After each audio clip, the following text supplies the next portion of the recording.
She's currently serving as District Governor for District 7020 for the 2022-2023 year. Prior to that, she served with Rotary Club of St. Croix twice as President, Secretary, Foundation Chair, and Director of various committees. She's also served the District as Assistant Governor, District and Global Grants Chair, Attendance Chair, and Conference Secretary. She joined the Rotary Club of St. Croix West in 1998 and remained active since then. She's known for her energetic, compassionate, and innovative approach to garnering funds for the Rotary Foundation, and she is a major donor and avid advocate for Rotary Foundation and its efforts. She served the United States. Not a problem. My pleasure and honor to welcome and introduce and present to you our District Governor, Deborah Howard. Thank you.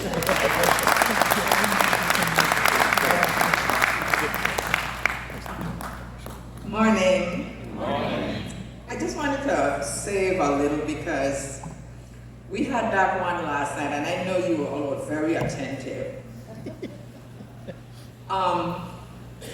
It's always interesting the day after home hospitality, how you make your decisions, because in the military we would say AWOL, absent without official leave. It's amazing how much of the folks that should be here are not. But we're not going to talk about that. We're going to talk about those of us that are here. And okay, so my slide is up, but I wanted to take a moment. Everybody in this room has my pin, right? Yeah. Everybody in this room has my pin, right? Yeah. Isn't it a beautiful pin? Yeah.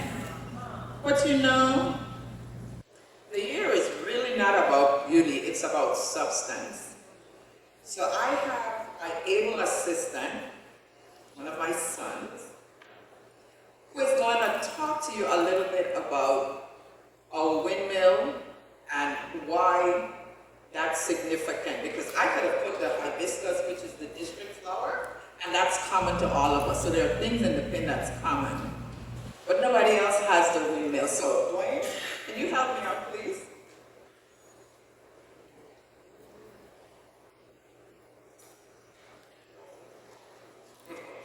Morning, everyone.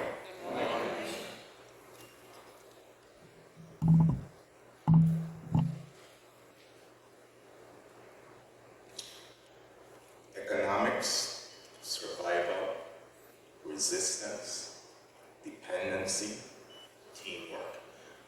The windmill on your pin, it's a Dutch windmill that was used here on St. Croix during the advent of enslavement.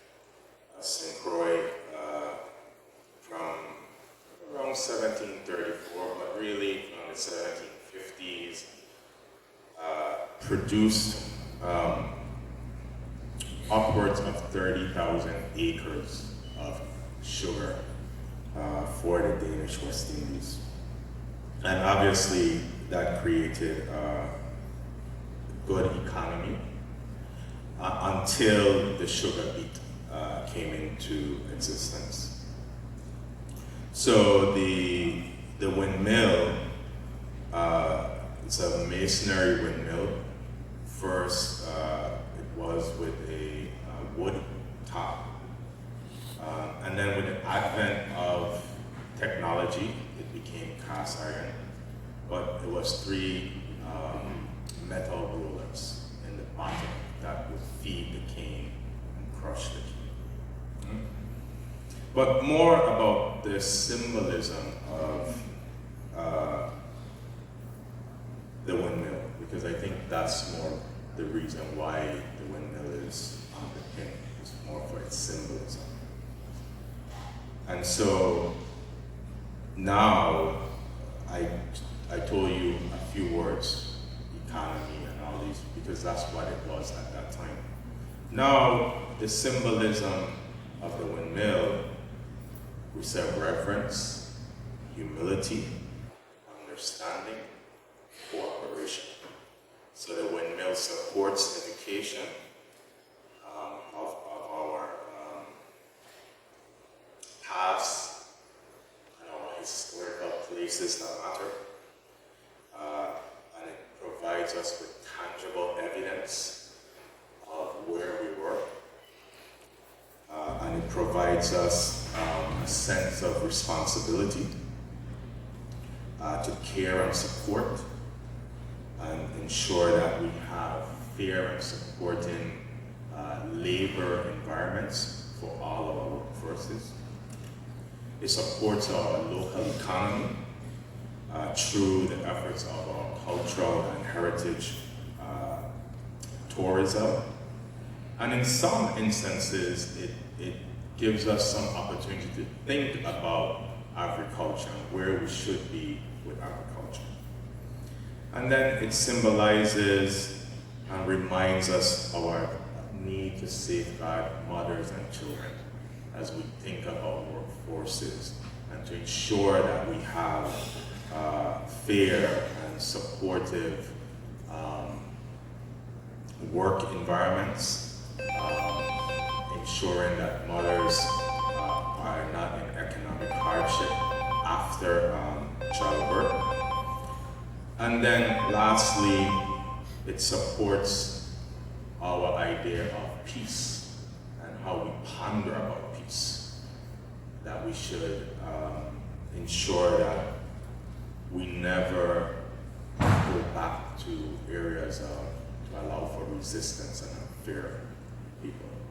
So I think you have, and then obviously about our natural protection of our natural resources, not only our natural and our cultural resources. So I think you see the windmill symbolizes, if you notice, I did touch on all your 7 philosophies. And so I hope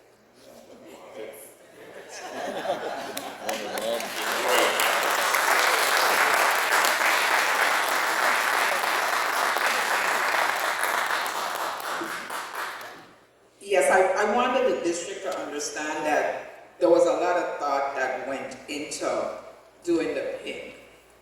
You may notice I'm up here. I don't have on a jacket, and in some circles they may say, well, you know, you should be up here in a jacket. I am so glad that Rotary allowed women to be a part of Rotary, and we don't have to change.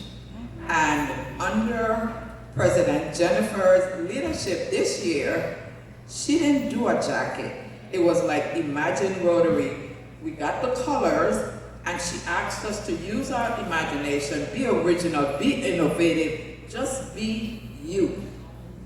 So this is me. So I'm not disrespecting anyone by not up here, because you know what? When we come in as females, our job is not to compete with the males. We complement. That's why Rotary is so great. Our strengths and our weaknesses, and we just build on that. So let me talk about this fantastic district. So on the presentation, can you have it where, okay, that's my key. My glass balls, aren't they pretty? Everything about today is pretty, isn't it? Aren't those glass balls pretty? Really pretty. So if I don't pay attention to everything that's on my plate as district governor, and one of those pretty glasses fall, what happens? Ooh, shatters, doesn't it? So that's what makes being the district governor so difficult, because everything we do is important, everything is a priority. So we really have to figure out how best to relay the message onto our clubs, how to motivate, ensure that we're working on all the same things. So next slide, please, because I didn't walk up with perfect.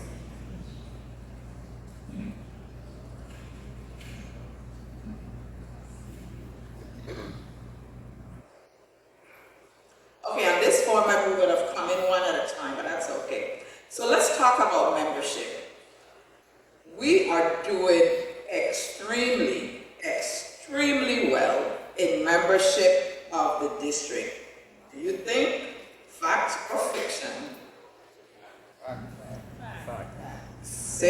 confidence, people. This is District 7020. Fact. I was in Haiti the end of March, and I had the pleasure of installing our last admitted club, Rotary Club Fort Liberty. That's out of Haiti. That took us to 89 clubs.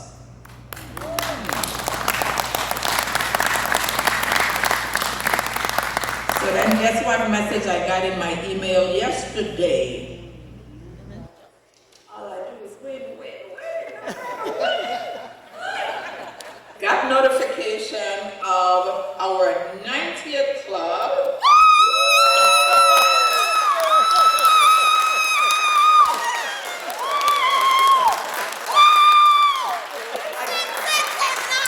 I guess you don't have to guess which club it is.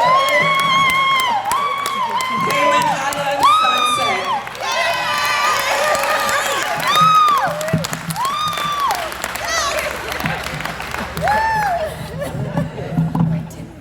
I'm glad I wasn't sitting next to Monica. So that's great news. The foundation, we already talked about the contribution that we will make after because of the donations to the photos that we have canvassed. But without that, the foundation to date, and I ran the report the 1st of May, so it might be a little out. But we have already contributed $302,323.28 to the annual fund. Give it up, drum roll. $154,365.83 to other, which includes Polio Plus. Give it up. And I know my number for polio is out the window because how many did RIP? Brenda, how much did we? Probably 7 new ones. That's 70 new ones? That would be approximately $7,000 additional dollars to the foundation. And we still have $14,240 in our endowment fund. We are doing great with the foundation. 64 of our clubs, at that point it was 64 of 88, are actually participating, meaning giving money to the foundation. So we gotta work on it just a little, but it's still a good news story. And I do have one presentation that I'll have to make, and I'm watching the folks in the audience because there was one of our foundation awards I was not able to present on Louis' behalf because I got it in November and I'd already made the visit to our #1 per capita giving club. So I'll just do that at the awards luncheon. So that'll make sure y'all come to that. Because if I give it now, y'all might go away. So we move on to our finances. The district is doing very well in terms of finances. And when I talk about finances, I'm talking about our RI dues and district dues. So I have all kinds of trinkets in the car. So if y'all can make a guess, how many clubs do you think are delinquent as of today to the Rotary to Rotary International for club dues? I wish it was 0, but it ain't 0. So 2, no, 5, no. 10. You know, it's really not bad, but it should be 0. However, I have 7 Rotary clubs, 3 out of Jamaica, 4 out of Haiti, and 1 Rotary club, 1 Rotaract that is delinquent to RI. The sad thing about that is in 2 weeks, which would be give or take the middle of May, those clubs are gonna go away if they don't remedy it. Why I specifically said who they were, they're the usual suspects. I mean, I can guess when the list comes out who's gonna be on it because they're consistently on the list. So we're gonna have to have the hard conversations about those clubs. Because one of the things you have to do if you're gonna be in Rotaries, you've got to pay your dues. It's twice a year to Rotary International, once a year to the district. So we're gonna talk about district dues. So how many you think we're delinquent there? 7, 4, 5, 3. It's not high, you know. Nothing is high, but the point is it needs to be at 0. I'm a perfectionist and I apologize for that. It needs to be at 0. And right now, for delinquent district dues, I have 8. 5 out of Haiti and 3 out of Jamaica. So you understand why I said what I said. And PDG Rupert, one of the smartest things I did was I appointed an advisor. So he's supposed to make sure I don't get foot and mouth disease. Because there are times I will say stuff. So he has to kind of rein me in. But I wanted to be real today because there comes a point where we have to have the hard conversations and the reality check. If we're dealing with a club and they're not doing the basic stuff, they're really not a Rotary club. And they're a reflection of all of us. So if one club doesn't pay, they don't send it and say that club didn't pay. They send to the district governor to be sending me these little love notes, and then I have an excellent membership chair. This is her last year, and Marcelia has to be sending out these emails over and over asking them, please pay, please pay, please pay. And we should not be there. We should definitely not be there. So let's move on to, no, not you move on, sorry. That was me move on. Because we needed to talk about club performance. Club performance, what do you think I want to say about club performance? It's awesome. It's what? Awesome. It is. It really is awesome. We have dynamic clubs. In my wisdom, I was like, oh, we're gonna make this award thing, you know, so that sky is the limit, they're gonna be reaching and stuff. All those clubs just took my challenge and club awards, chew it up, spit it out, and so many of them are on it. I even had to go back and say, well, those that are super performance, I had to create an award for them as well. That's how good some of our clubs are. And the AGs will have the opportunity to talk about what's happening in their areas, and you are gonna be amazed. I'm gonna talk now about evaluation.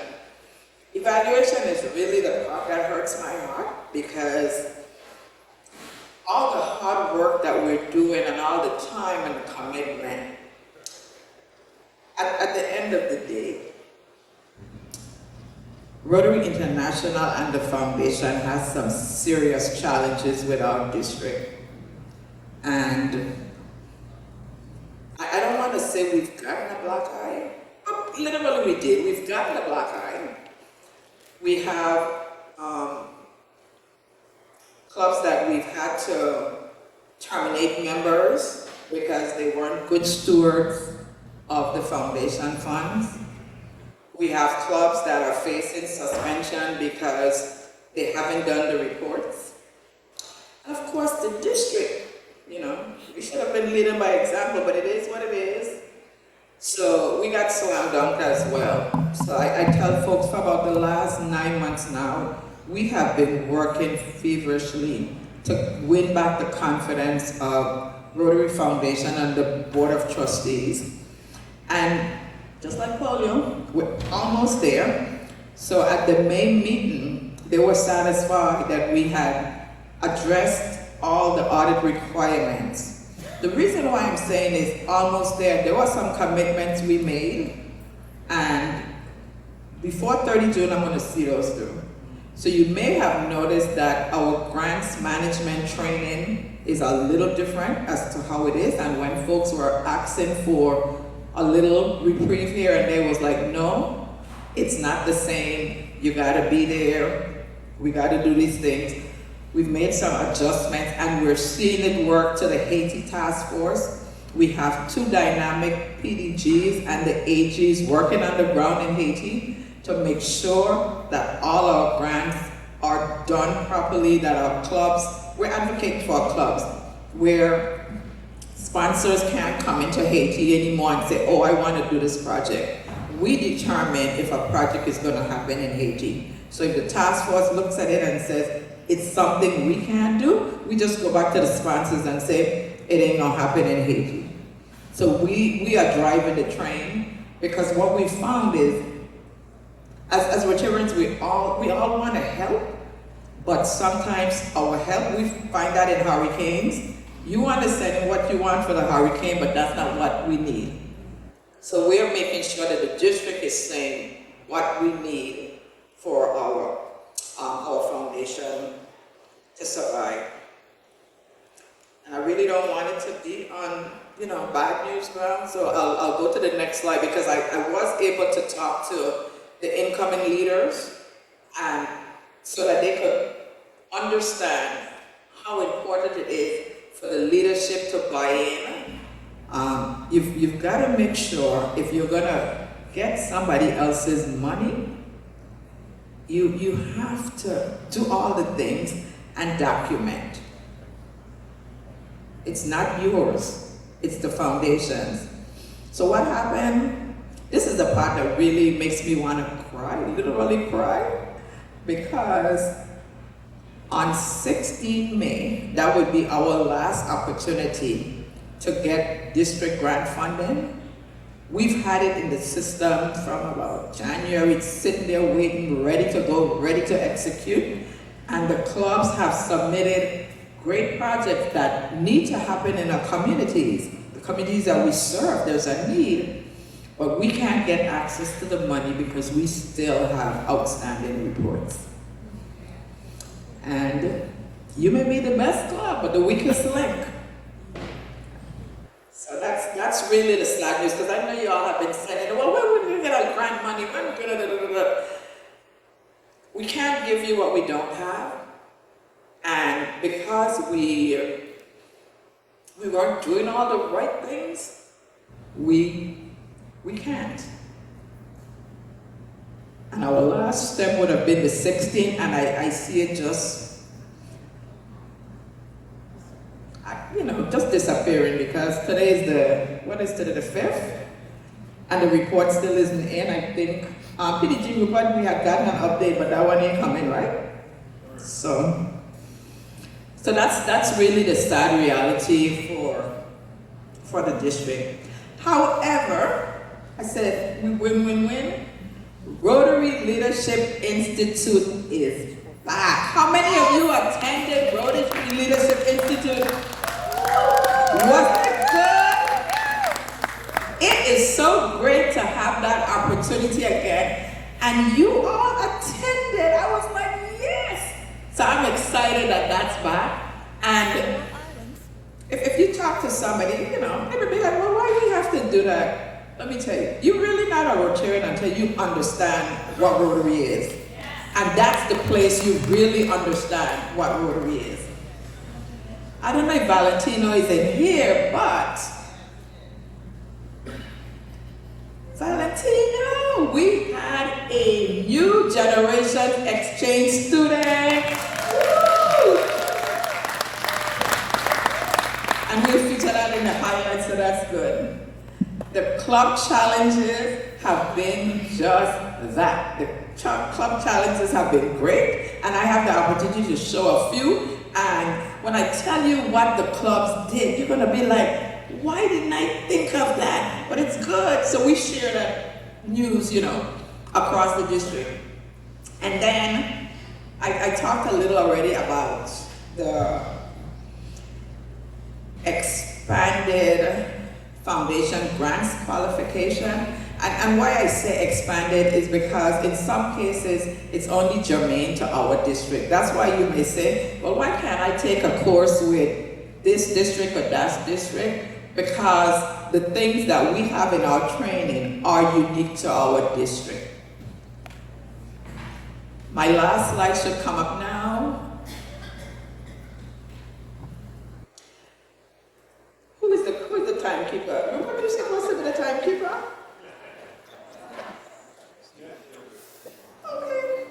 So I don't know if I have a minute for any questions on the state of the district, if there's something that's happening in the district that we haven't talked about. And I will always say, like, when we do matters not on the agenda, so if it's going to come up in another session, then we can wait. But if there's anything we haven't covered, is there a question? Hearing none, is there a question?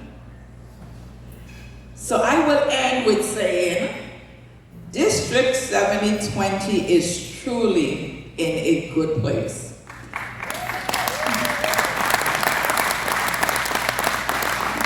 Little hiccups here and there, but nothing that we cannot overcome. We have proven we are truly overcomers, and we will continue on that trajectory. History will talk about District 7020 for years because of the great things we're doing today. Thank you. I was so excited to get off the stage, I forgot I'm supposed to stay up here, but it's okay.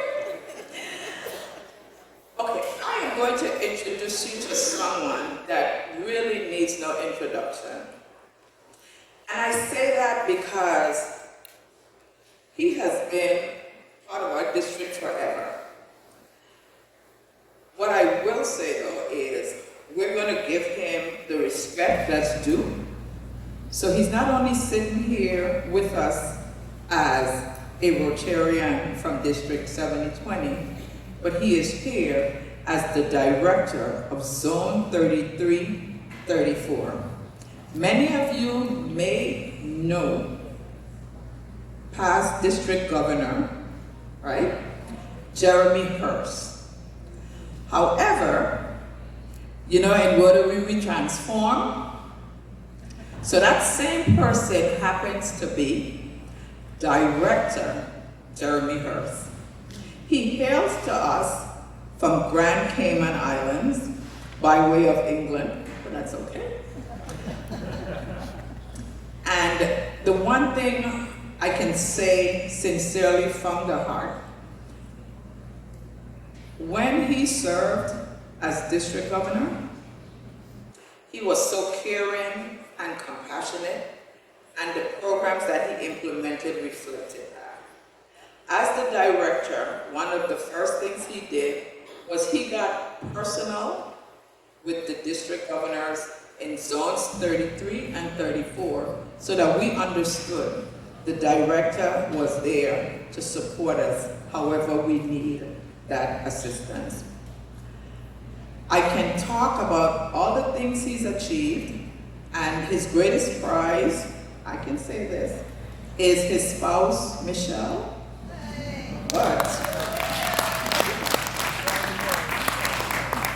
But he is an entrepreneur, and he's been doing that. But he's even more innovative. He will talk to us about things that many don't even think about, because he sees beyond the today. And that's really what we need in a director, because the 50-meter target is achievable, but the 250 target is what we need to be going after. And our director gets us to the 300-meter target. If you saw what he's doing with the membership action plan, you know I'm not talking out. He is heading to that 300-meter target. So without further ado, I would like to bring on Director Jeremy Hurst to share what's happening in the district. Zone.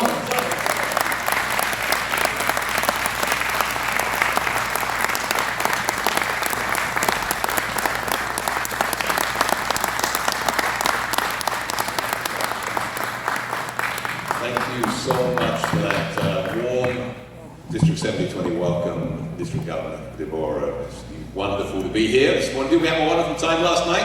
Yeah! Okay.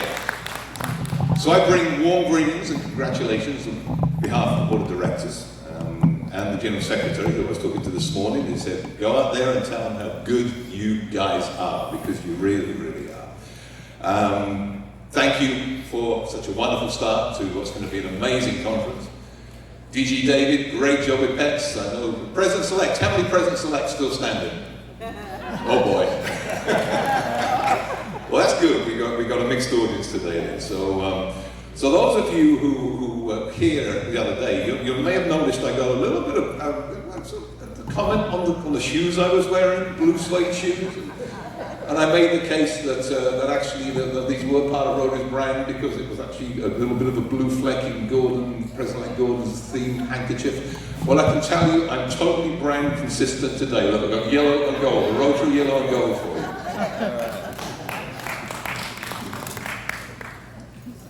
So,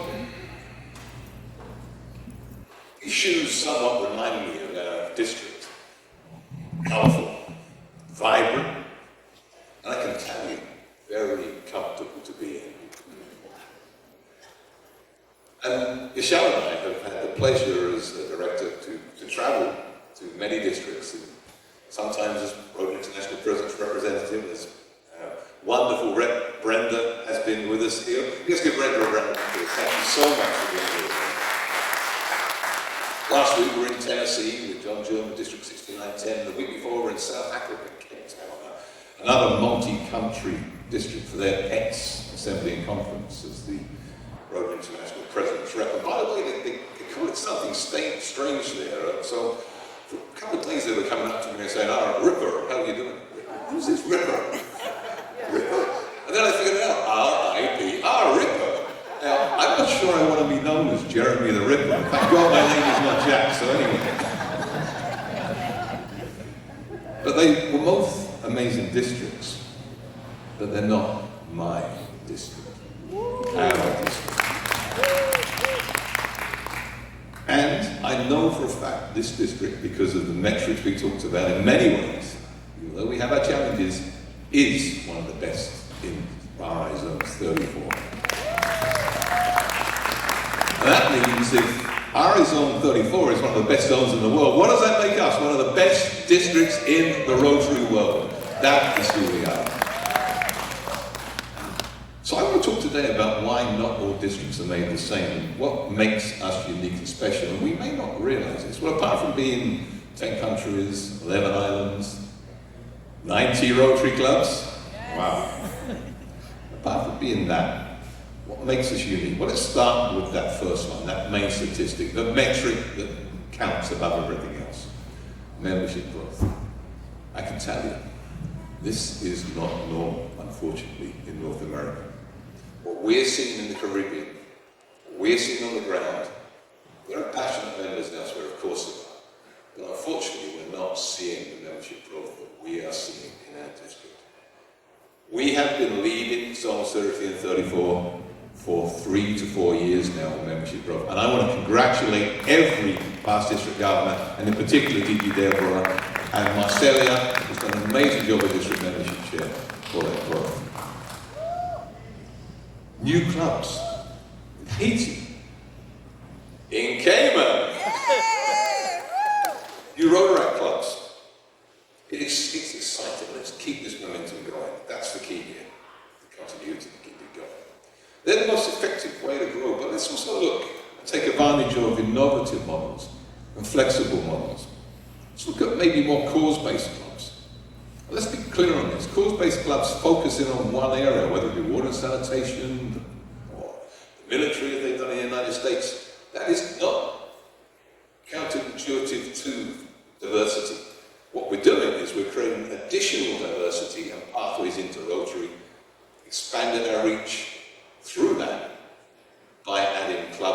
specific. So I'd like us to look at that as well. And innovative clubs like as service-based clubs possibly, like the impact clubs we're seeing go across zones 30 and 34 now. And companion clubs where our members can't necessarily afford to come to lunch. Maybe we want to create a satellite of that club. A companion club meets from maybe 5:30 to 6:30, where others can join, be part of the overall, but also enjoy their own culture and atmosphere. And there's another aspect of membership that we can be very proud of in our region. And that, of course, relates to DEI, diversity, equity, and inclusion. Now, we've always been diverse. And I think one of our strengths has been, even though people consider us from the outside as homogenous, we know how different our cultures are. And respecting that differences, and we heard great stories about the culture of St. Croix today. Each of our islands has those cultures. That's what makes us stronger as we come together. That diversity brings strength. And we've seen that time and time again as we face adversity, such as the hurricanes, Maria, that hit the Virgin Islands so strong, how quickly the district came around us. And I'm very proud as well as the Caribbean Task Force led by Haresh, PDG Haresh, and PDG David Edwards of District 7030 has now come together to form a regional group to take those lessons we learned during the disasters and bring them to the fore. And we're leading the world in that sense. But there's another aspect of diversity that we've not always been that good at. As an organisation, of course, when I joined in 1988, we were an men's club. That's what we were. We may not be like North America, Mount Ellen style, but we were a men's club. And when I joined, there were no women. And President's Rep Brenda mentioned Sylvia Whitlock was the first president of a female club, first female president of a club in the Rotary International Duarte Club. And I've had the pleasure of meeting her, and she truly is an icon. She personifies people of action creating lasting change.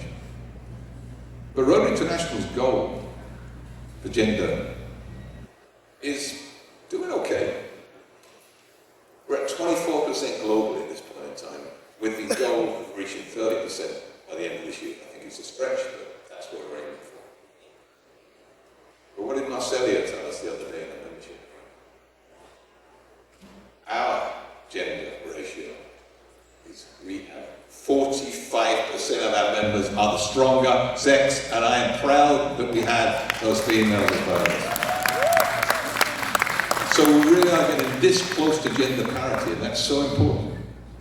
In fact, all of our membership increase over the past 4 years has been through those powerful, strong Caribbean women of action. Thank you so much for dedicating yourselves to Rotary. And I can tell you, President Jen is exceptionally proud of that number. And it won't be long before, guys, we're going to be in the minority. Imagine. So what about Rotaract?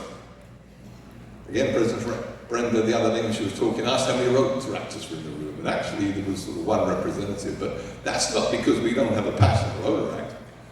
That's because we have our own Rotaract district.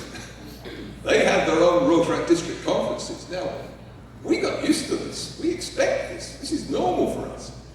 The rest of the Rotary world, when I tell them we have 47 or so Rotaract clubs that are vibrant in their communities, that are doing great service, that are actually, in many cases, stronger than some of our Rotary clubs.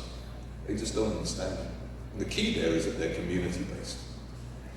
And I can tell you, that is what drove past RA President Barry to go forward to elevate Rotaract. It was the Rotaractors in our district, in District 7030, in the Caribbean in particular, because he saw the value of doing that. He saw the passion they had, and he saw what that would give to Rotary. But the moment, the aha moment I really liked was when past RA President, sorry, past RA President, Brendan, good taking you were elevated to an even greater degree than Rotaract. President's Rep Brenda asked the President-elect in the room whether there were any former Rotaractors. And I can tell you, that is a moment I will remember forever. I saw Haresh scrabbling to get a photograph of that. A third almost of those Presidents-elects stood up. They were former Rotaractors. That is elevating Rotaract. That is elevating Rotaract, an embodiment of it. I am so proud of our district for it. And then there's something special, I think, to all of our hearts. Hand wash. Hand wash.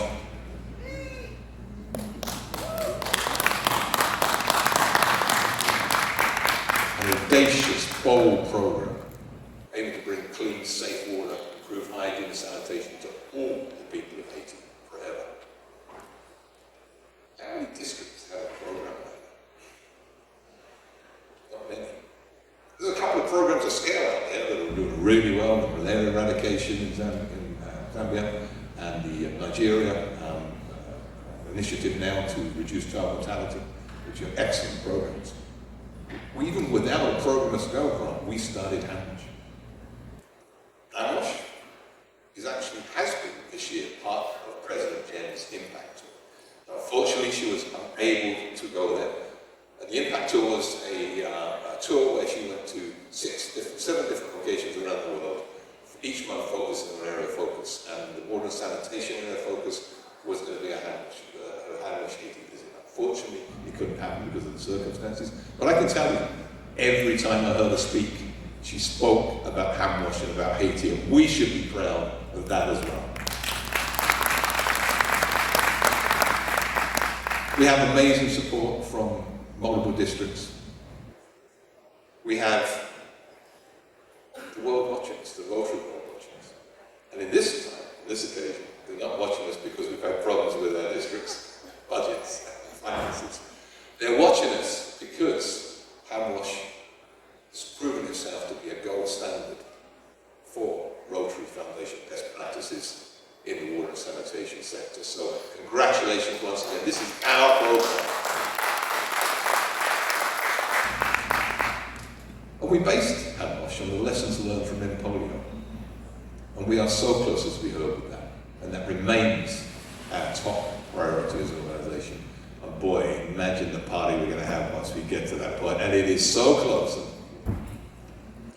So thank you again, President Remy, for generously sponsoring some of the members into the Polio Plus Society. I won't ask if there's any other volunteers for that. I know it's been fairly expensive up to now for you. But this is so important that we get behind this final push, because the integrity and the credibility that we will have when we finally deliver will stand us in stead for decades in terms of being people of action that do not go away until the job is done.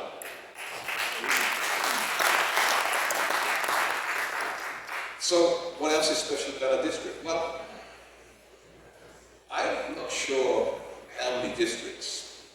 And by the way, let me step back a bit. I want to talk a little bit about my Rotary journey.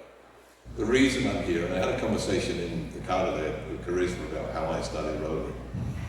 And I think we've all had our Rotary journeys, but one thing I can say is that I wouldn't be standing here in these gold shoes today if it hadn't have been for the support of my many, many mentors within District 7020. And I could name many, but I'm only going to name a few. In the Cayman Islands, Pastor Regard Bobby Bodden, who remains a close friend, many of you may know him, amazing volunteer. Right here in St. Croix, two people who've really shaped my life. Pastor Regard Richard Rudd, who I had the honour and pleasure of being his assistant governor in 2001-2, I believe that was the year, Richard.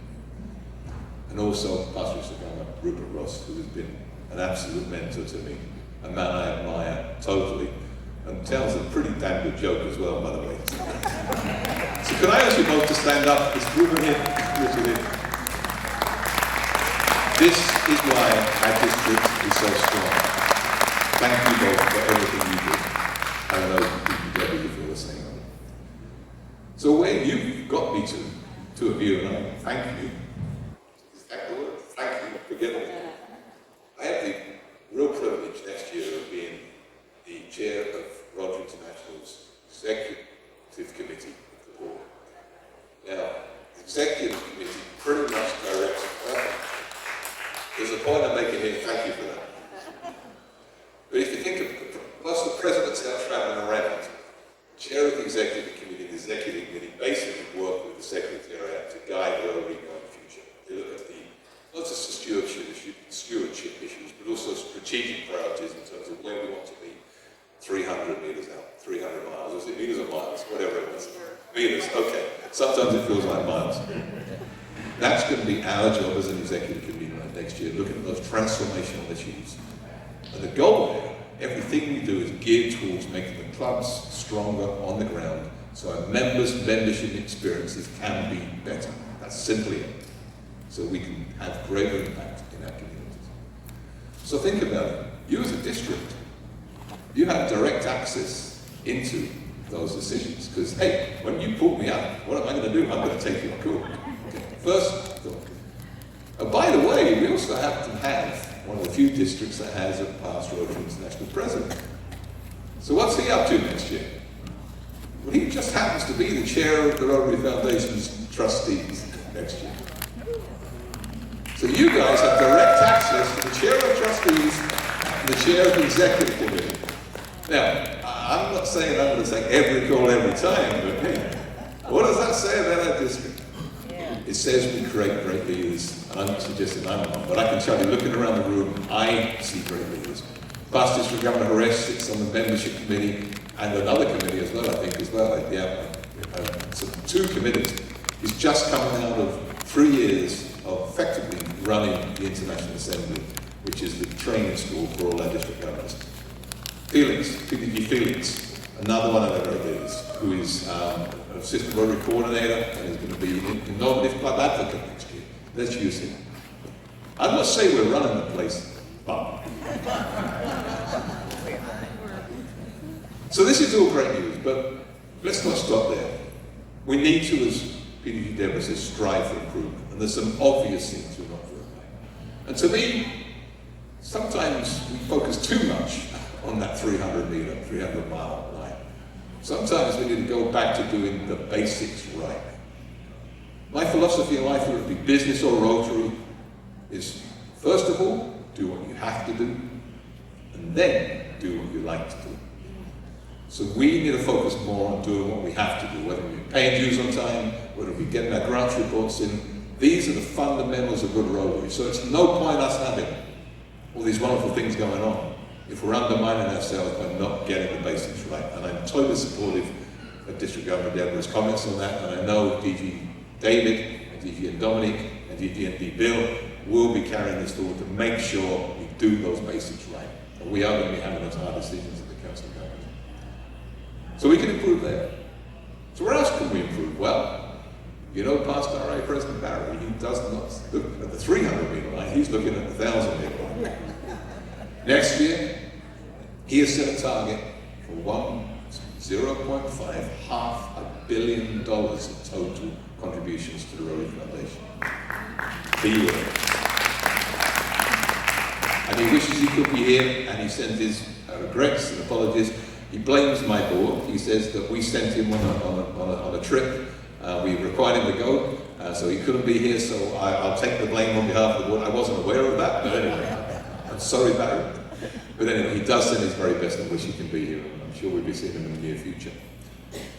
But we can do better with our contributions to the foundation. We heard great news.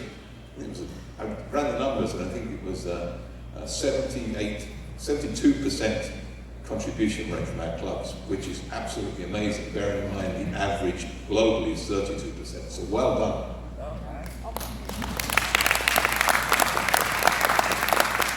Normally I'm a glass half full guy, but on this one, I see 28% empty. And I will tell you that as a district, we always receive back multiple times more as beneficiaries of grants when we're doing contributions. We've done really well this year with 300,000, that's great. I'm sure we'll go more. On average, over the past 10, 15 years, we've received $3 million of grants back. 10 times the amount we give. Now that's a great return on investment, but it also means we have a responsibility to not be at 72% of giving clubs. We have a responsibility to be at 100% of giving clubs, and we need to support Gary in his goals in achieving that. Keep up the donations to Emporio as well, that is so important as we try and get across the line.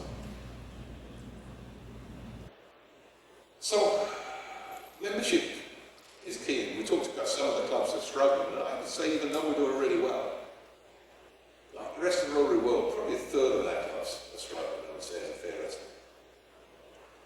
And that third should probably start by looking at what it does in the community. Because as our President Rotary Revindham said, as I said during PETS, if we want to solve our membership problem, one surefire way of doing it is finding a challenge in our community that needs to be solved and solved. So let's make sure when we go back and look at our plans for next year, we don't just dust off that service project that's been there every year and just do it again for the sake of doing it. Let's keep the good ones, but let's start with a clean sweep of paper. Let's see what our communities need. Let's identify them, and let's find a way to solve those community problems. And I can tell you, not just for our weekly clubs, but for any clubs, that will increase our membership, strengthen our membership, and give our members a pride like we've never had before. And, as District Governor Deb Orler mentioned, we are leading the way as a zone in that regard, in terms of future opportunities. Membership growth is, and always has been, since 2015, our top internal organisational priority. Not, by the way, above in polio, but internally it's our top priority. And Paresh will tell you he's been many moments, many times, many years working with membership, recently on the membership committee, struggling with these challenges. Right now, as a zone, we've taken the lead globally to develop an action plan, a multi-year action plan, which will allow us to create a regional solution for our zones in terms of membership through the Membership Success Centre. The President-elect heard about it, and I encourage you to keep your eyes and ears open for this, because this came out of our zone and out of our district leadership. Again, something we brought to Rotary World. And the Rotary World is looking at it very carefully at the moment. The membership development team at Rotary sees this as a template for how we can grow, how we can turn the curve and grow Rotary throughout North America. But we need to prove it can work. Because of that, I need you, each of you, to engage in that Membership Success Centre. And the Presidents-elect and Presidents will be receiving an email to teach you how you can do it. It's a powerful tool and resource, a website and database that not only brings the spotlight to membership, but creates a membership culture front and center in your club, but gives you the tools to measure and track where you are and tell you where you need to be and the resources to be able to get there. The tool is only useful if you use it.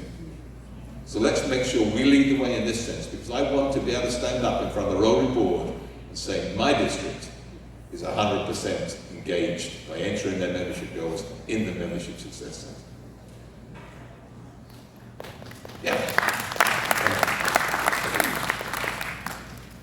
The other thing which I think, one of the last things I'm going to talk about in terms of the challenge, and this is not just a challenge for us, it's a challenge for the whole Rotary world. Which organisation designs itself to totally remove its management and leadership every 365 days? If your company did that, your staff would call you crazy. And what I would say is the fact that we succeed with this just shows how amazing we are. But one of the things we're focusing on at board level, and I had a great meeting yesterday with the General Secretary's team, with President-elect Gordon, with Vice President Kat, and Treasurer Drew, as a small team planning the board retreat, is making sure that we remove the challenges that the lack of continuity has and focus going forward, intentionally on building continuity. Bill Gates recognized that we overestimate what we can do in 1 year and often underestimate what we can do in many. We have to start building year on year. My call to not only our DG team, which I know it's happening, but most importantly, each of you at your club levels, is let's get away from the mentality of this is my year.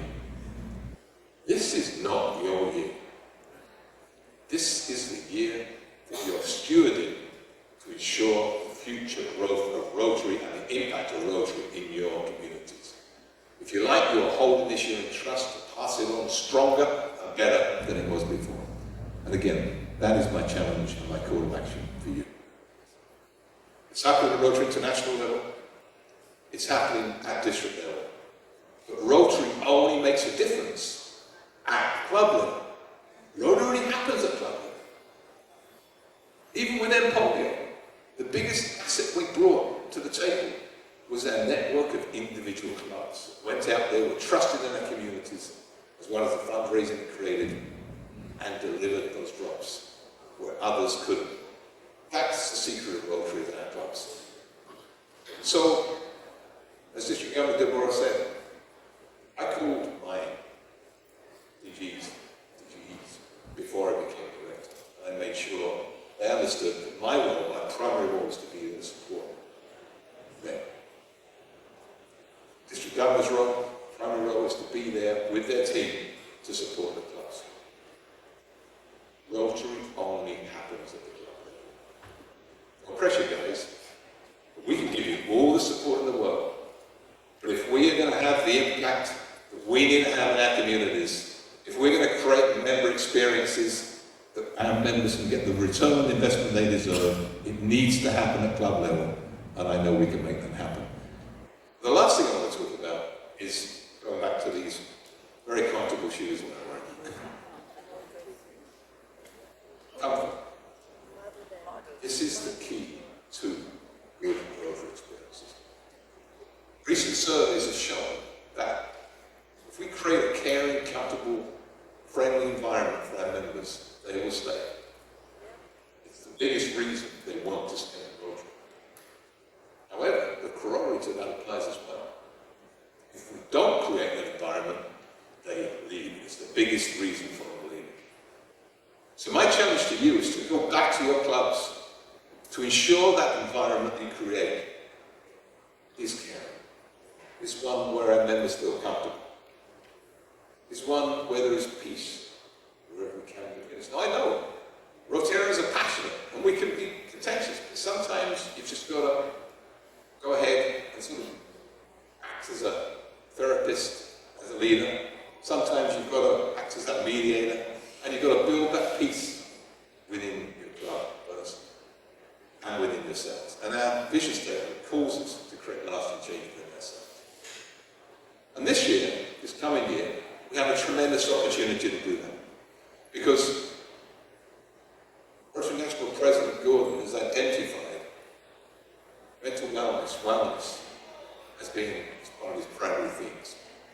And that wellness is not just wellness in our community, mental health, but it's also that caring environment we create for our members within our clubs. So I applaud you to go back, look at your clubs, do a survey, listen to your members, talk to your members as leaders. And if you're a member here, talk to your president, communicate, create that environment where you can feel cared for, where the club is welcoming, and I can tell you we will grow. So to finish, I just want to give this one example of why we're different as a district. So of course, we didn't know of this theme, this was going to be our President Gordon's theme, until the January International Assembly this year. But guess what our district governor-elect had chosen to do as his theme? Exactly the same, mental wellness. He decided upon that well ahead of the International Assembly. Now, I know he and Gordon get on well, but I don't think they get on that well, because Gordon didn't tell anybody his theme until that time. Talk about being ahead of the game. And that's exactly what we are. As a district, as Rotarians, we are ahead of the game. We're a caring, vibrant, passionate, colourful district. We just want to be good. I'm so thankful to be able to have my Rotary journey with this district. I'm looking forward as to going strength to strength. Thank you once again for being who you are and doing what you do. Carry on, please. Take care.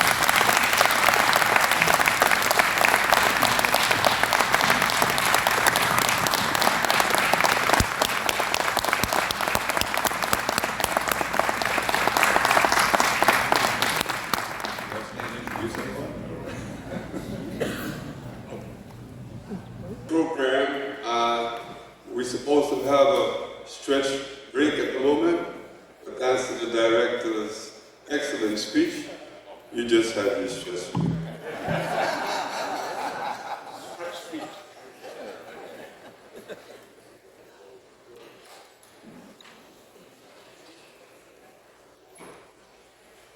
Again, I have the privilege of introducing Rotary International President Representative, past trustee chair Brenda Cressy to the Virgin Islands and District 7020's conference. Brenda joined Rotary in 1989 and is currently a member of the Rotary Club of Aquanquit, Maine, in Rotary District 7780. She served as District 5240 Governor in 2001-2002, and is a retired CEO of Office Support Systems, a telecommunications business in Maine. Brenda served in several key roles for Rotary International and the Rotary Foundation, and recently completed a 4-year term as trustee from 2017 to 2021. She was honored to become the first woman vice chair and then chair of the Rotary Foundation in 2018 to 2019. Clap, clap, clap, clap, clap. The second thing, most of Brenda's assignments have focused on fund development for the Rotary Foundation, specifically in the areas of peace, polio eradication, and the environment. However, she shares the importance of supporting the Foundation's annual fund endowments and major gifts. Most recently, she has been inspired by the amazing projects being carried out around the globe addressing local and critical needs due to COVID-19 pandemic and the war in Ukraine. Brenda has seen and experienced firsthand how our gifts to the Rotary Foundation greatly impact the lives of others, and how these gifts will someday bring peace and understanding around the world. I'm going to skip some of, she was the recipient of the Service Above Self Award, Citation for Meritorious Service, the Distinguished Service Award, the International Service Award for a Polio-Free World, and we have her here with us today. The only thing missing is Richard, and send our love to him. Thank you. Good morning, District 7020. Thank you to all who are present this morning. You know, all protocols have been observed, but I must do this because I've met so many wonderful people.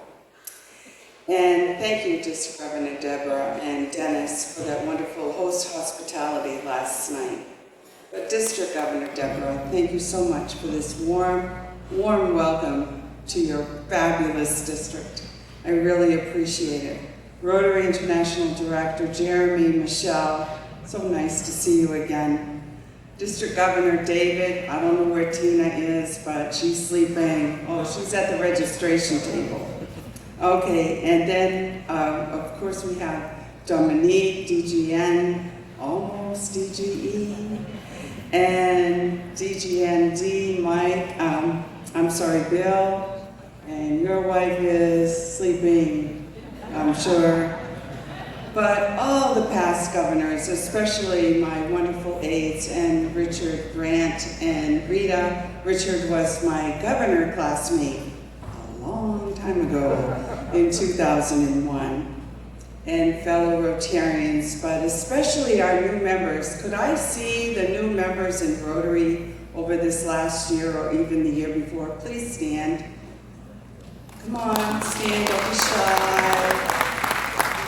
There's Jennifer. I had a chance to talk with Jennifer this morning.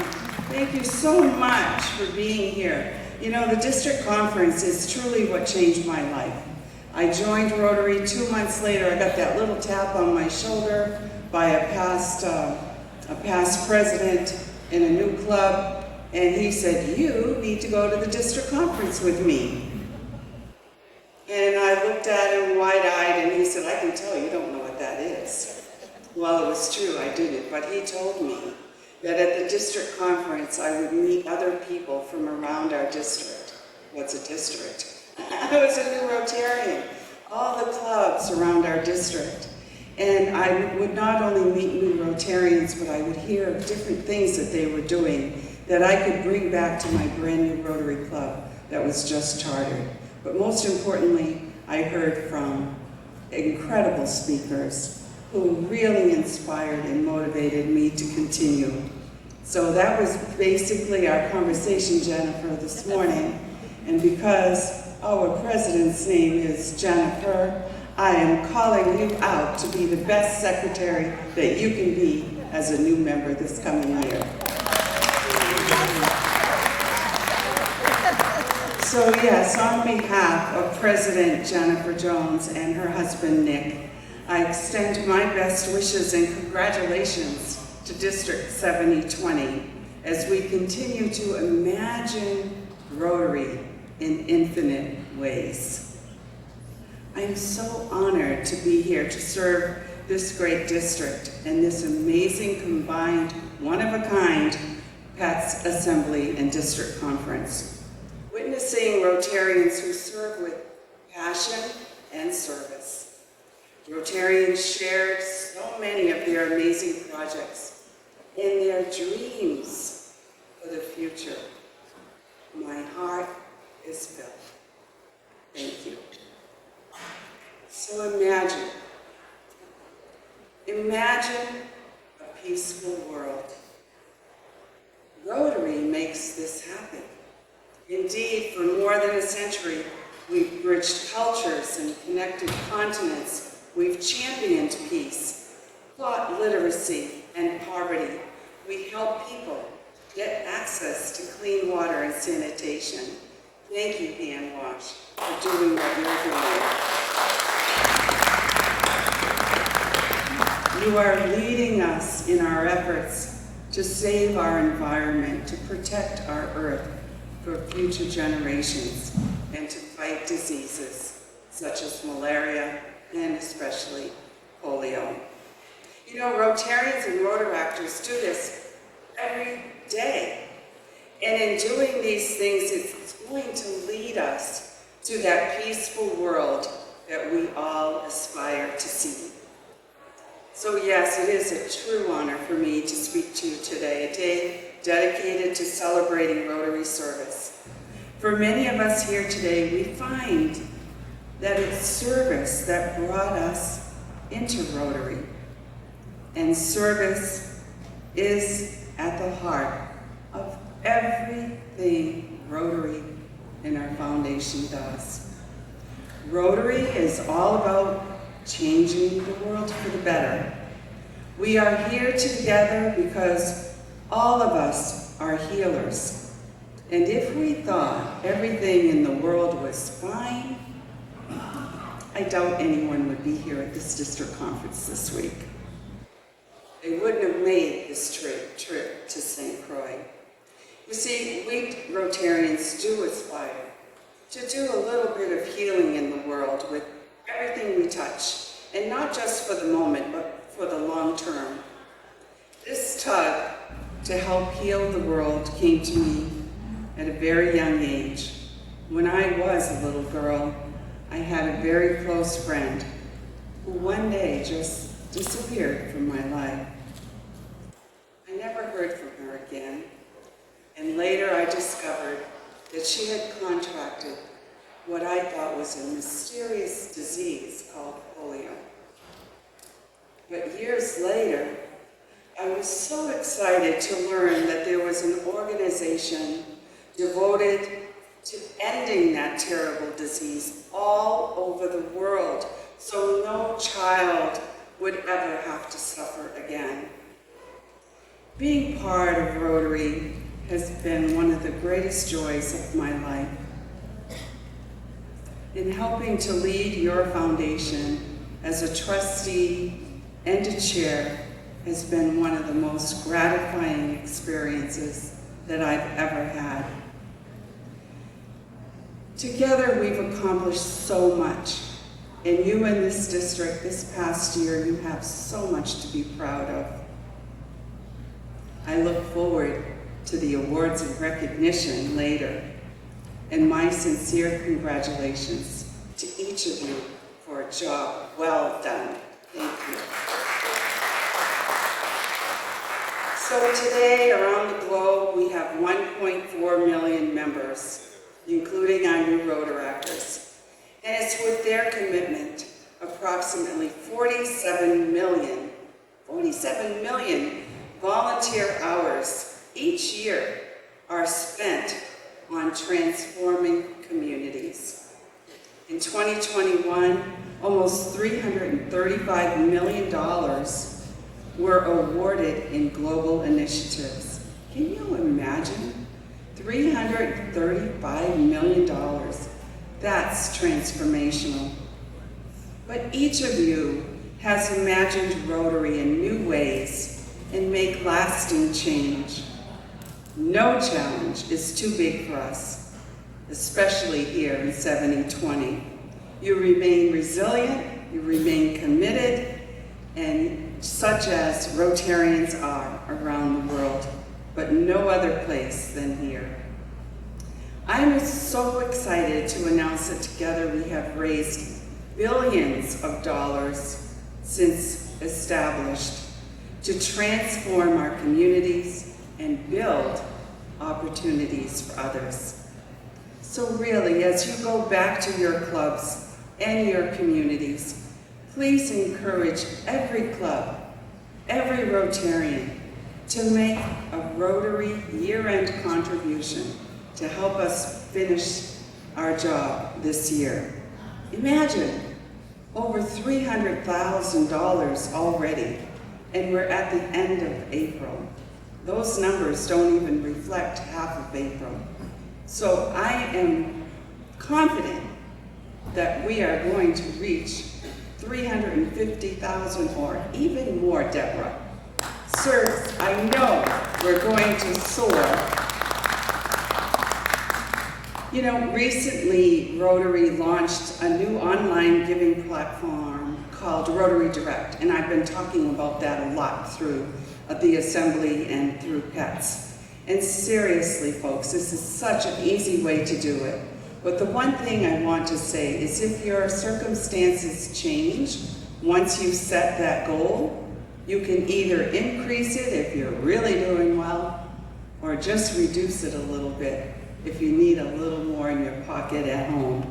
But take advantage of Rotary Direct, because sometimes we get so busy, we forget to make that contribution.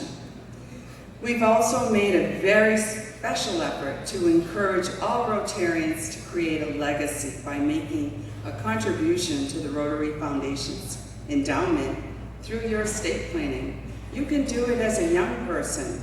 I've had young Rotaractors come up to me and have an insurance and then have the beneficiary as the Rotary Foundation. And wow, they're already a bequest society member with the Rotary Foundation. But we really want to reach that goal. I mentioned it this week. I'm not sure if everyone heard it, but we have a goal of $2.25 billion by 2025. We're sort of close. We have a ways to go. The pandemic kind of held us back, but we have so much potential there.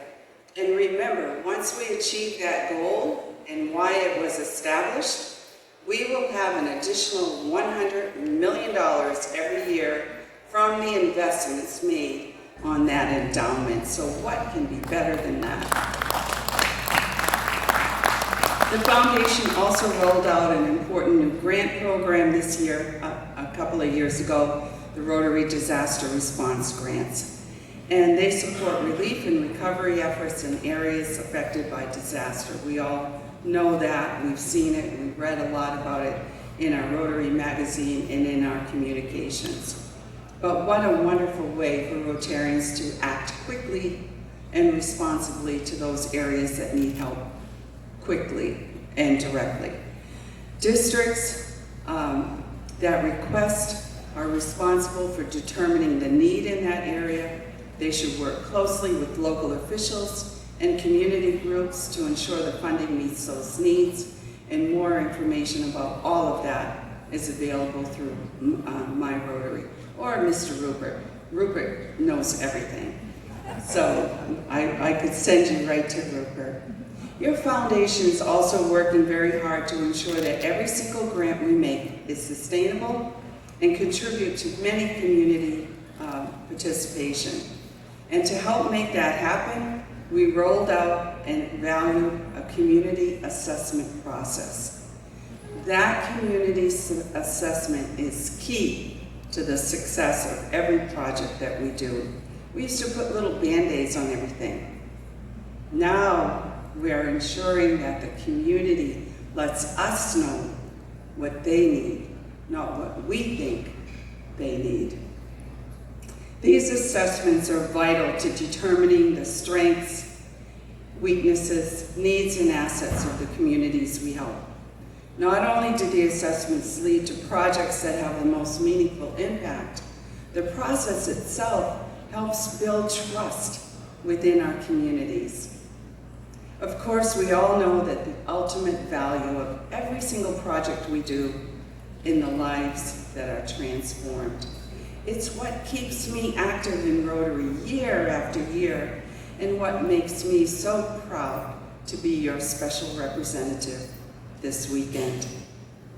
So I want to tell you about a Rotary Foundation project that forever changed my outlook in the world.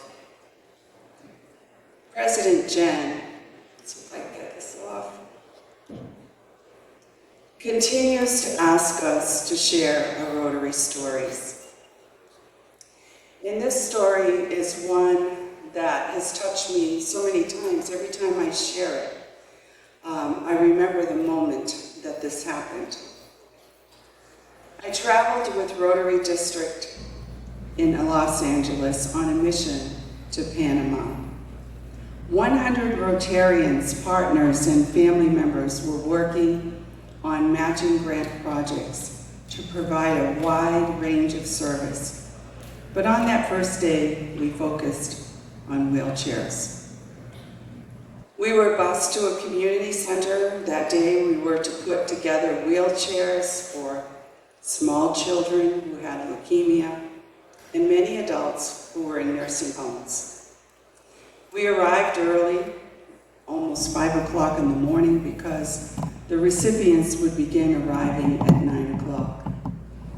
The very first announcement that was made, sadly, we were to have a number of people from a local nursing home come in for wheelchairs.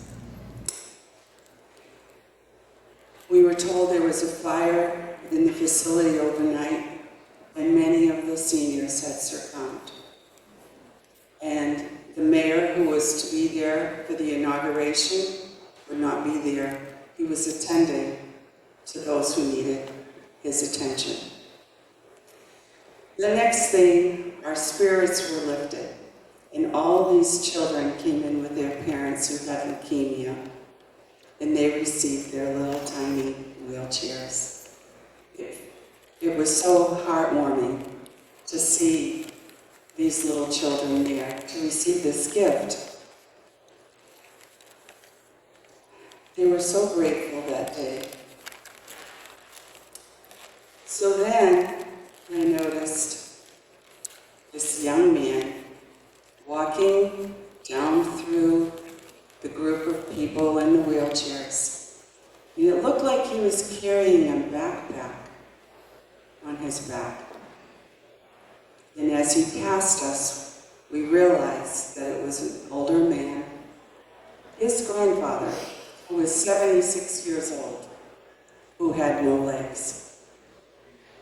He had lived most of his life without mobility.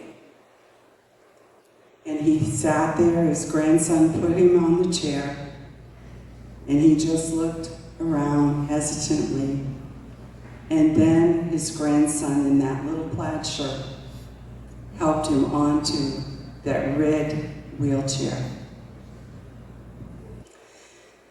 He then looked up, most amazingly, and he said, "Thank you, God. Thank you. Thank you."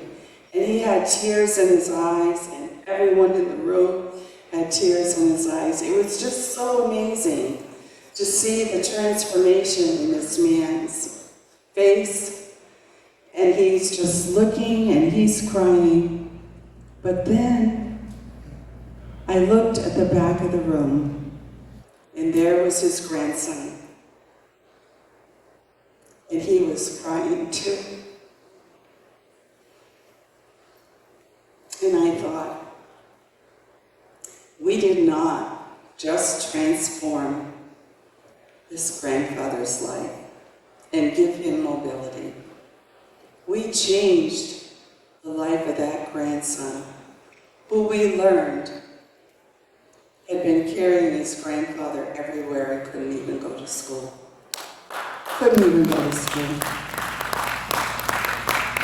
So yes, Rotary, it's in my heart. Your generosity truly makes dreams real. And the great difference Rotarians have given year after year is the fight against polio. I can't help talking about polio, I'm sorry. I'm not sorry. This year, $100 million from Bill and Melinda Gates. Over the last few years, they've done the same, and they're moving forward to 2026. If we raise $50 million, they will match it. If we raise $40 million, they will match the 40. We need the 100, and we need our 50. So please, I'm so grateful to have so many Polio Plus Society members in this district. I talked to Lindsay before I arrived, and he said we already had 297, and now we can add almost, I hope, 100 more. We're very close. Your generosity has already done so much, but between 2013 and now, we've helped reduce polio cases by 99.9%. And we've gone 10 weeks without one case, and with more and more children being reached in hard to access places.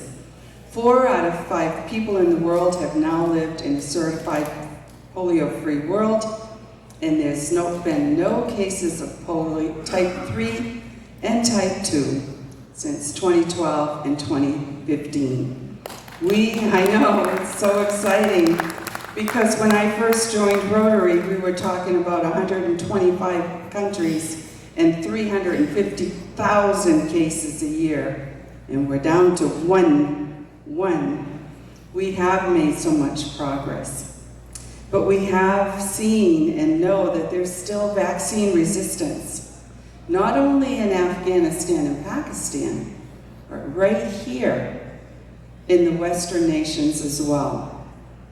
And sadly, I even experienced this in my own family. Several years ago, I was having a kitchen table debate with a family member, my niece, about vaccine safety and the importance of eradicating polio. My grandnephew, Micah, 8 years old at the time, listened to the discussion intently, and I thought that was very curious. 3 months later, I received a call from his mom to say Micah wanted to talk with me on the phone about what he could write about for a school report. We talked a little bit, and Micah went on to say that he was very interested in polio. What could he talk to his classmates about in that report? And I immediately thought of Purple Pinky Project. At 8 years old, I thought this would be very interesting for him. And he was very astute. He was being homeschooled, and I said, just go on the internet check out Purple Pinky. Micah went on to write the most beautiful class project that you can imagine about Paul Harris, Arch Clump, the start of our polio campaign in the Philippines, and all the remarkable progress that we have made to date. He detailed the terrible toll that polio has taken and the medical breakthroughs that have made the eradication possible.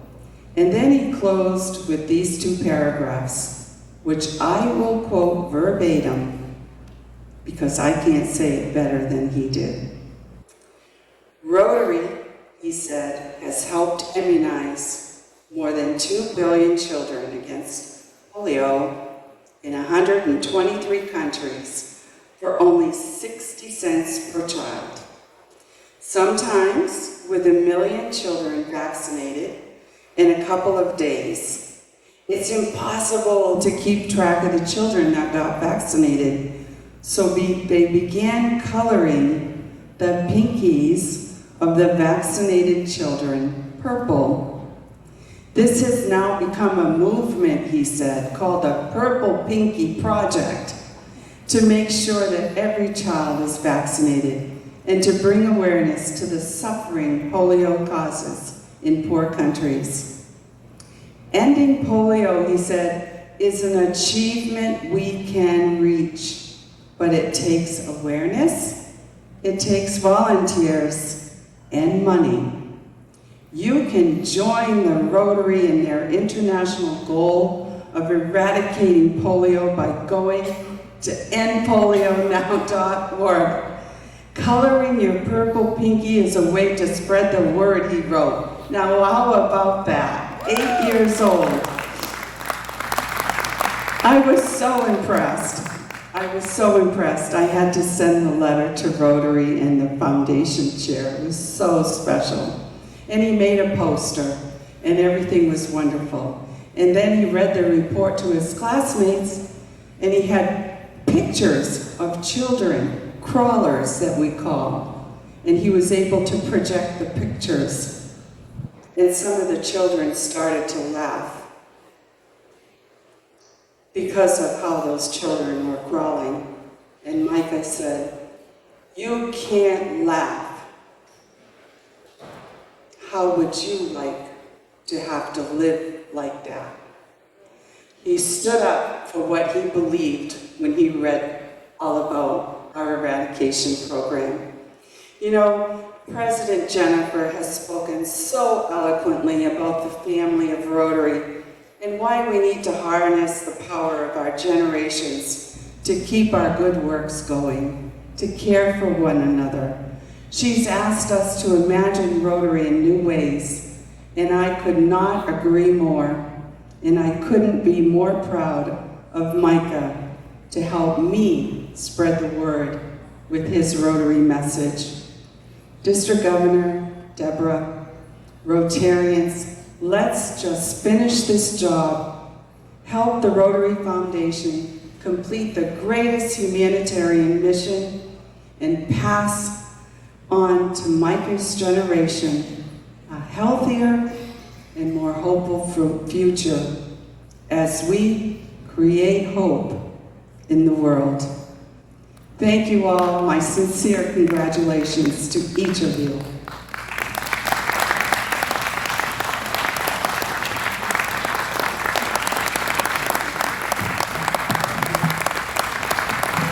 Thank you, everyone.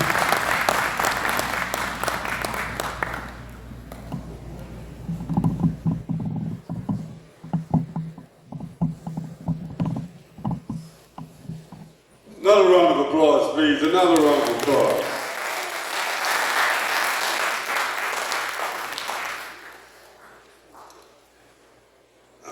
I'm going to modify the program, privilege of the MC.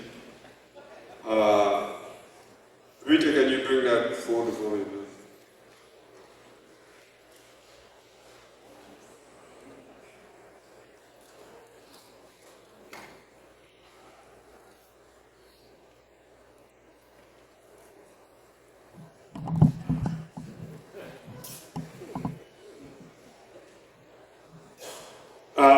I'm the guy in the white pants, if you're looking at it.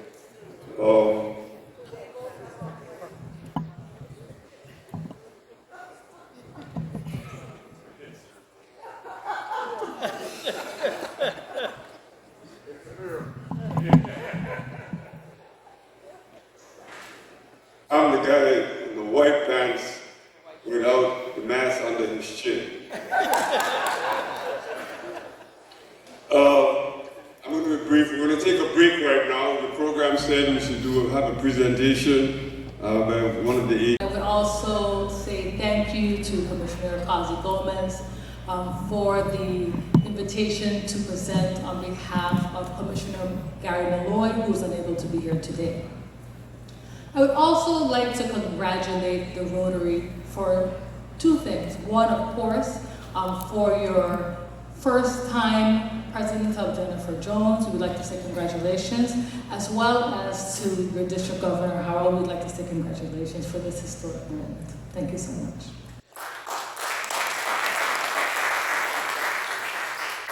At the Department of Labor, we like to do things a little interactive. So earlier, Commissioner Kazi Gomez passed out a puzzle piece, because that is what we do at Labor. We connect employers and job seekers and the community together. So we pass out a short puzzle. You might have to share because there's a few.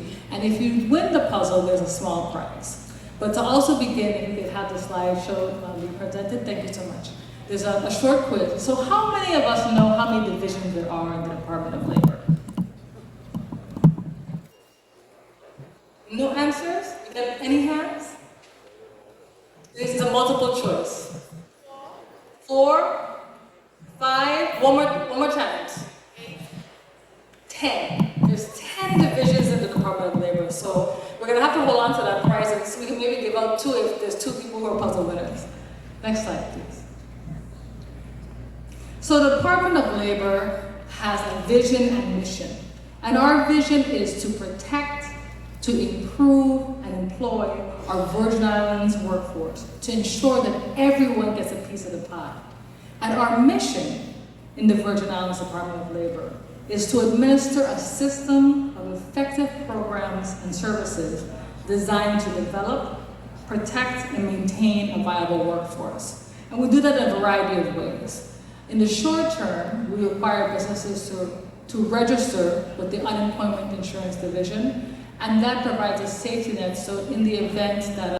Thank you, PDG Rupert, and certainly welcome to everybody from the Virgin Islands to the Virgin Islands and everywhere in between. It's certainly great to be here, and certainly a hearty thank you and congratulations to the Rotary Clubs of St. Croix for putting on such a great district conference thus far. I think for anybody who was able to attend Home Hospitality last night, wow.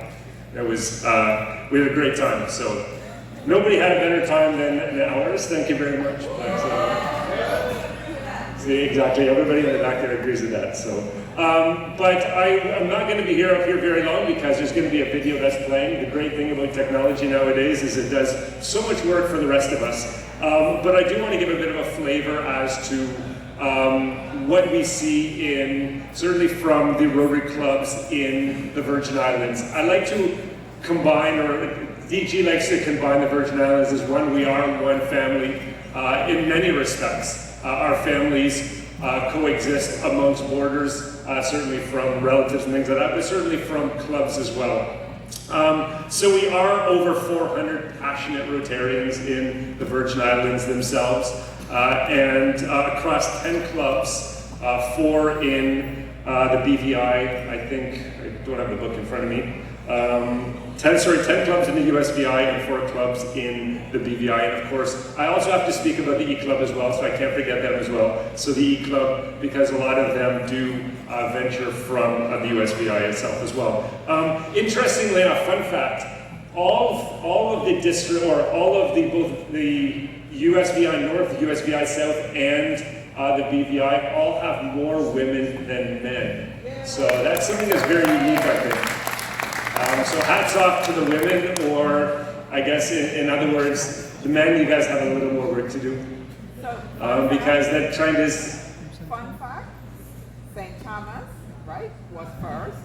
VVI was second, St. Croix third. Those are your 3 female DGs so far. So we all hail from the VI. There we go. So the VI is sort of leading the way in women leading District 7020. We have some great projects, as you will see from the videos themselves.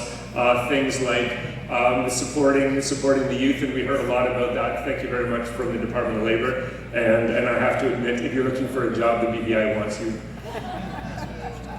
We do great things like beach cleanups, outdoor libraries, supporting debate competitions, and so on and so forth. So there's a lot of great things, but I won't take up too much of the time because I know we're very short on time, and there is a 15-minute video that's coming our way. So, Maestro, cue up the video, please.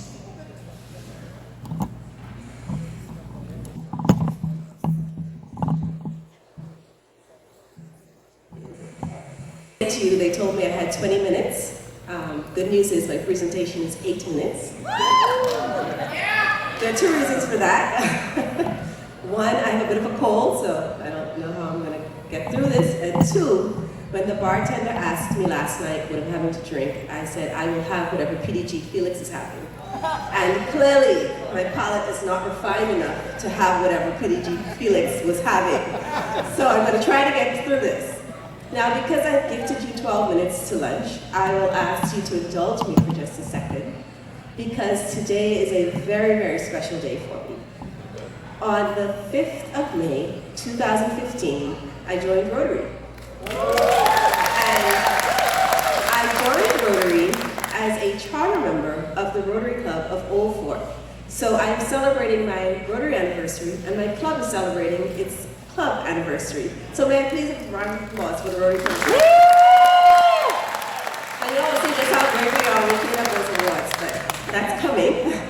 And on top of that, my husband, who is also a charter member, could not be here with us today because he is putting on an amazing party at our home tonight to celebrate our club anniversary. So if you see me at the jump up tonight, having a real good time, that's because I'm celebrating double anniversaries, so no pictures, okay? So thank you all for that. Again, like I said, I'll be brief. And as this year comes to a close, I must take a moment to say how proud I am of the 10 clubs of the Rotary Clubs of the Bahamas. Despite the challenges we faced, we persevered and accomplished great things in our community. We are 10 clubs, 2 satellite clubs, 6 Rotaract clubs on 3 islands with 668 members, or 668 Rotarians. Our Rotary International President, Jennifer Jones, challenged us with the theme, Imagine Rotary, and DG DeBar reminded us that there are infinite possibilities. The Rotary Clubs of the Bahamas have truly embraced this. Each club has implemented projects in all 7 areas of focus, and for Rotary, providing clean water and sanitation, to supporting education and promoting peace. Our clubs organized beach cleanups, food drives, and blood donation events. They've supported local schools with supplies, equipment, and scholarships. They've also funded medical missions and disaster relief. I am particularly proud of the contribution among our clubs. We learned together, we fellowshipped, and with happy hearts, we worked on several projects, maximizing our impact and making a real